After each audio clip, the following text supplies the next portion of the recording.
Okay, good afternoon. I know I'm standing between you and the end of the conference. I hope you've been enjoying yourself. I was asked to talk about the genetic mutations that contribute to Parkinson's disease. So most of Parkinson's disease is sporadic. We don't know why it occurs and why people are unfortunate enough to get it. But around 15% of Parkinson's disease is due to mutations in a variety of different genes. Some of these are mutations we call autosomal recessive. You have to have mutations in both of your genes, and have two sets of mutations. That's just extraordinarily bad luck. The others are autosomal dominant, and these you just need to have one mutation in a gene in order to develop the disease. So over time, when we first started with Parkinson's disease and I was in school, we were told that it was not a genetic disease. There were no families that had PD. And what we were using to study PD was, I'm not going to get there we go. We were using a compound called MPTP, which is an intoxication model. This was a contaminant in some drugs, some street drugs, and the people who took these street drugs developed a Parkinsonism. This was the first line to study Parkinson's disease for a very long time, and we learned a lot about what happens when dopamine neurons die. But unfortunately, the way that MPTP kills cells is not consistent with the way the cells die in Parkinson's disease. And so the targets that came out of this were not particularly useful for new drug development. So in finding these different genes here that mitigate or mediate Parkinson's disease, what it allowed us to do was to make models, genetic models in cells. These are human dopamine neurons. These are C. elegans. They're a worm. If you dug up your garden and you had a really powerful microscope, you'd find these worms in your garden. In fruit flies, these are the little annoying pests when you leave a banana on the counter for too long, as well as in mice. And now we have a variety of animal models that we can give Parkinson's to and try and figure out what is actually going on in the disease process. So you don't have to read this whole thing. It's a reminder. They're in the autosomal recessive Parkinson's disease genes. As they were discovered, investigators started to study where they were expressed in cells, where they were expressed in the body, and try and see if they were connected in some way. And what we found is that these proteins are expressed in different cellular compartments. Some are in mitochondria, some are in synaptic vesicles, some are in the Golgi, and so there didn't seem to be a very clear link between these different proteins that were mutated in Parkinson's. However, as we started to study these proteins, even though they might be in different compartments, they were linked in circuits. So a number of these proteins had effects on mitochondrial quality. And when mitochondria, they're the energy unit in your cell. When mitochondria are dysfunctional, you don't make enough energy and you make a lot of free radicals. And I think a lot of you probably heard about free radicals and damage due to free radicals. Others were affecting lysosome function, but what all of these different genes that are mutated in Parkinson's disease, what they allowed us to do was to identify a canonical pathway for which neurons die. And so we know now that when most of these events will lead to inactivation of Parkin, which then ultimately results in activation of this nuclear surveillance protein called here PARP1. It's the guardian of the genome, but when it sees too much DNA damage, it sees too much injury, or it gets directly activated by this other protein that's overproduced now in the cells, we end up with cell death.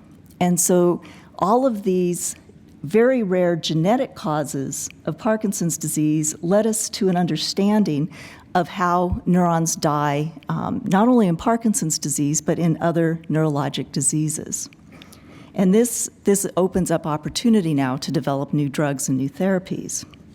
So in the autosomal dominant forms of Parkinson's disease. You've heard a lot about alpha-synuclein because Parkinson's disease is due to the misfolded synuclein.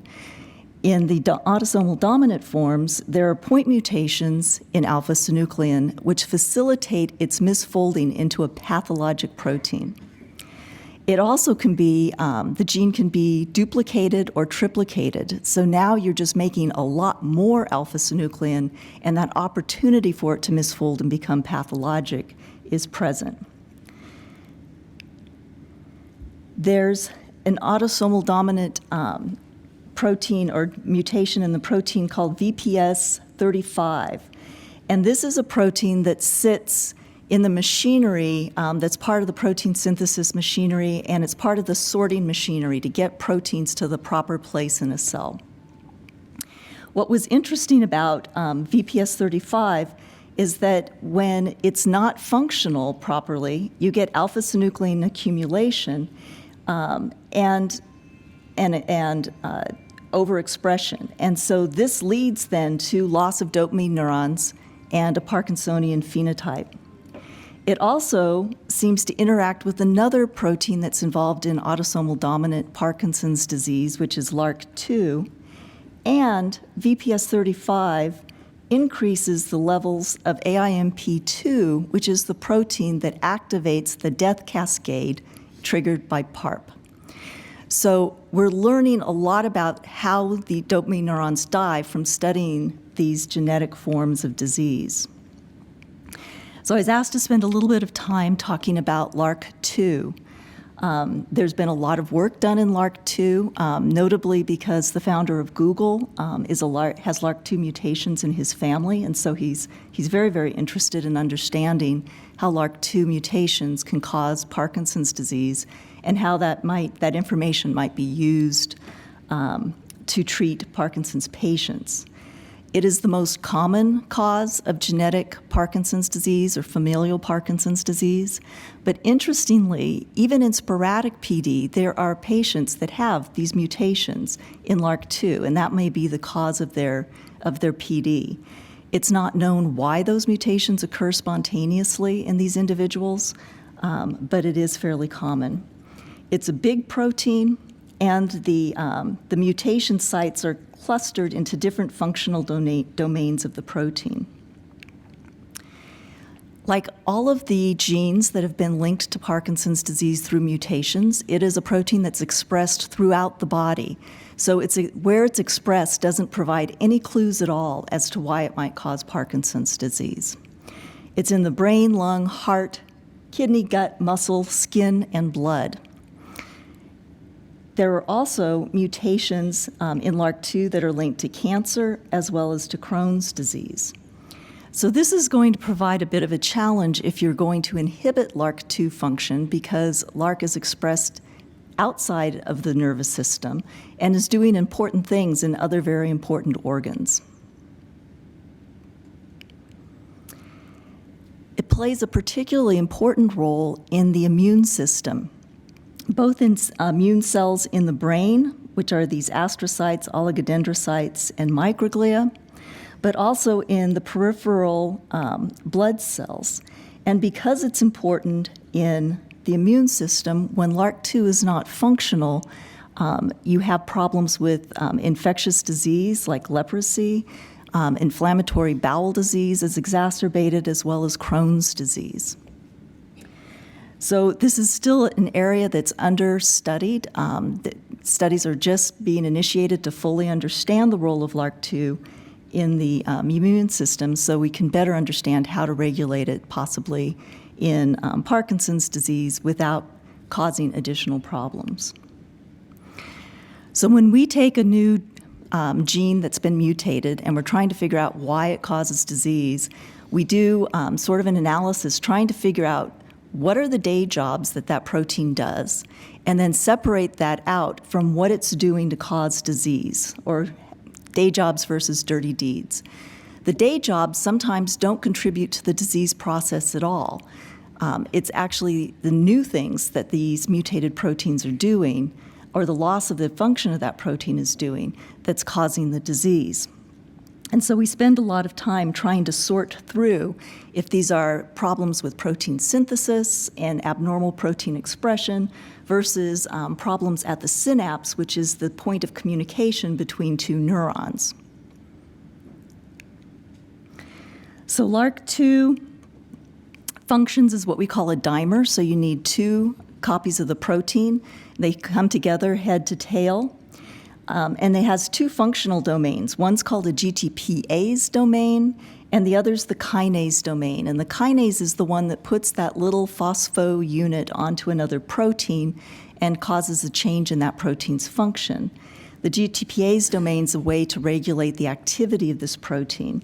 And these two domains are where most of the mutations in familial PD occur, and they do talk to each other through this GTPase domain to determine whether or not the kinase is going to be active. If it's inactive, you get cell survival, and if it's overactive, you end up with cell death. So we know that the mutations in LRRK2 increase its kinase activity, which means that it's putting more phosphorylation units onto another protein and causing abnormal activity in that protein. And we know this because when we discovered some LRRK2 kinase inhibitors, and when we give the inhibitors, we can block cell death. So here is the substantia nigra of a mouse that has the LRRK2 GS mutation, and you can see an absence of dopamine neurons in this area. But when we add in a kinase inhibitor, those neurons are spared. And this histogram shows the quantification of that. And these kinds of studies have been repeated multiple times with different inhibitors. So we wanted to know what is the protein that LRRK2 is phosphorylating that's causing cell death and neuronal cell death. And so this is a simple experiment, or it's a simple thought experiment. We take LRRK2 and both the wild type version, the normal version, as well as the mutated version, and we tether it to a small bead. And then we take cells and grind them up, and we pass them over these beads and see what sticks to the LRRK2 protein.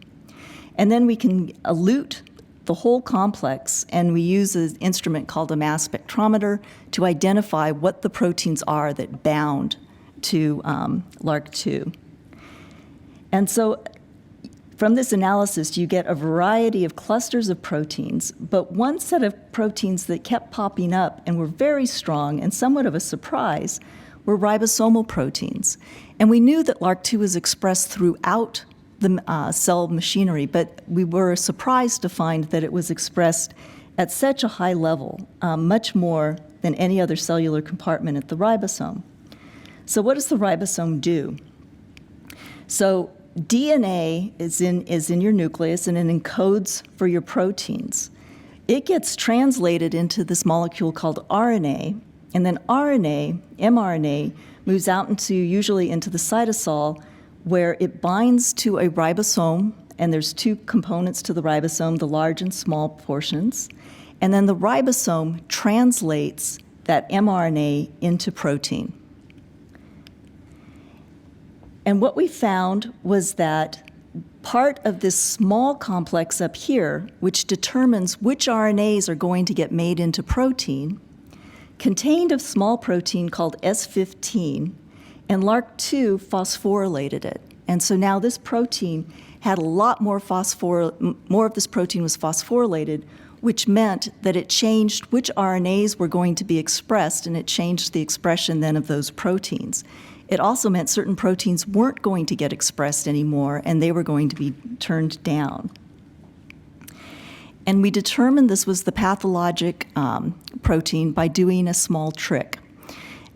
Because these proteins, when they're phosphorylated, it's on a single amino acid, and we can change that amino acid through genetic engineering into one amino acid which cannot be phosphorylated. So now LRRK2 cannot cause death, because if that protein's no longer phosphorylated. We can also change that amino acid to another type of amino acid where S15 thinks it's phosphorylated all the time. And we call that a constitutively active protein.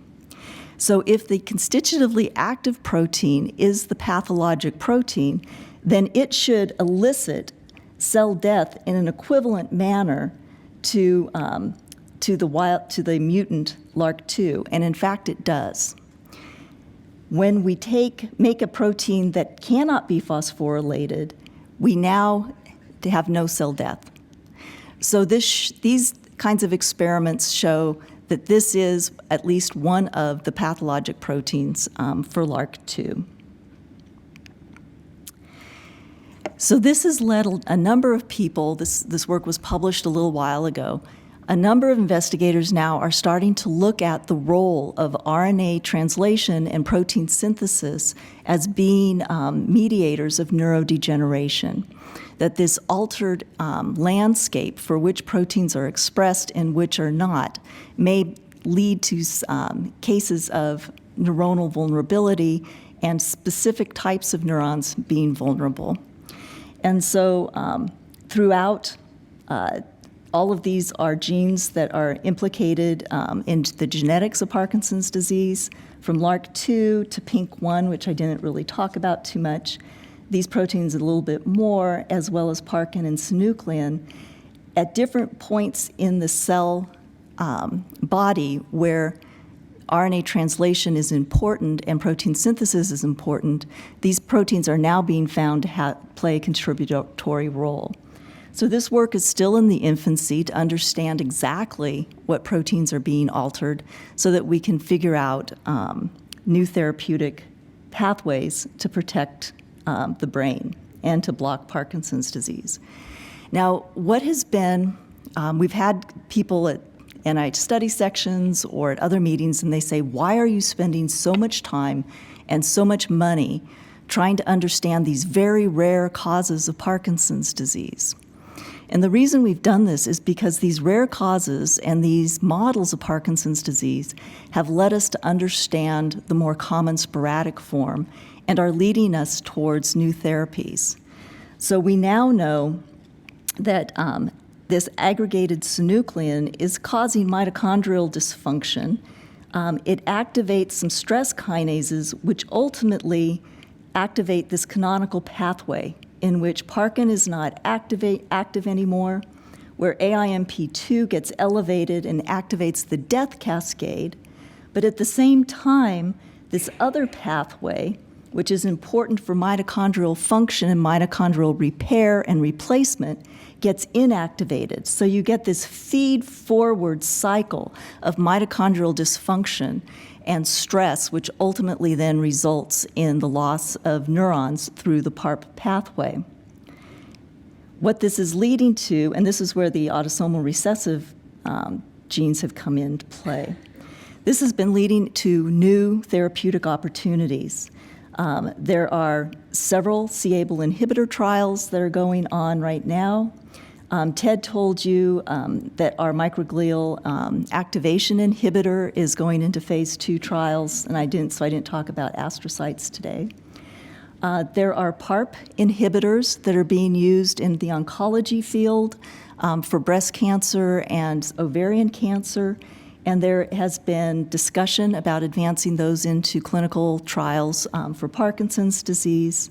We are working with a number of companies on these other inhibitors, and our current company is also looking into MIF inhibitors. It's the last stage in cell death, but it looks like it's very important for survival of dopamine neurons.